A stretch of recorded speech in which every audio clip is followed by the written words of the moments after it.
愛してるも少しはわかるようになったのです。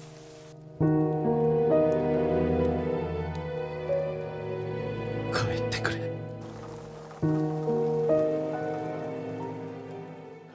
Authenticity, a word so overused it almost sounds like a decoration. But what does it actually mean in a world full of performance? We say be yourself. But which self are we talking about? The one that feels or the one that speaks? The one that acts or the other one that watches? Authenticity isn't a single state of truth. It's also an alignment, a fragile equilibrium between what you value, what you show, and what you do. Most people drift because these three doesn't match. They speak about freedom, but they live by fear. They create for approval, but call it passion. They seek connection, but hide from their identity. That fracture is what we feel as hollowness. Not the absence of purpose, but the dissonance between inner truth and outer movement. There are layers to authenticity: cognitive one, emotional one, behavioral one, and also a relational one.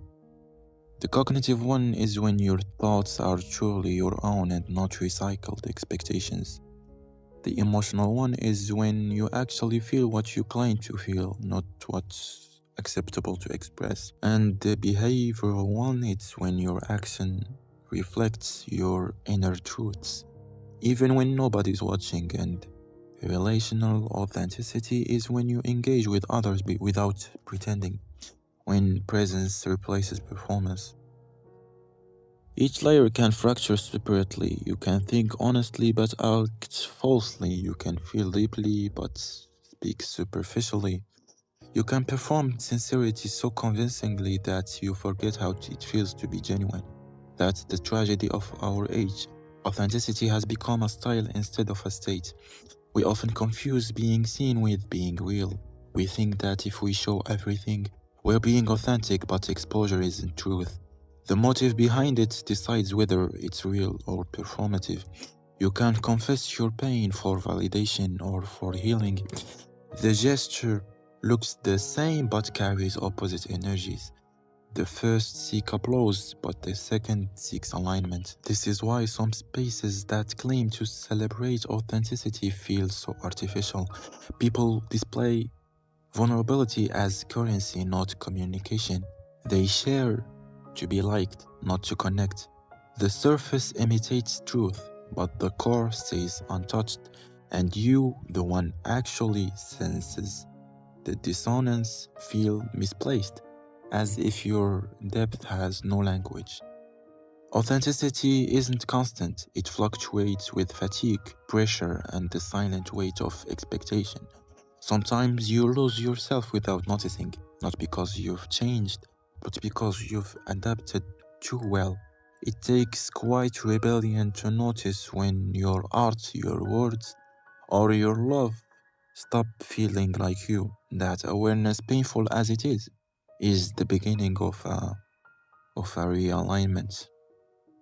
True authenticity doesn't need an audience, it doesn't need even expression. You can be authentic in solitude, thinking, feeling, and creating without an eye watching. In fact, that's where it begins when you no longer create to be seen. What remains is creation itself, pure and self sustaining.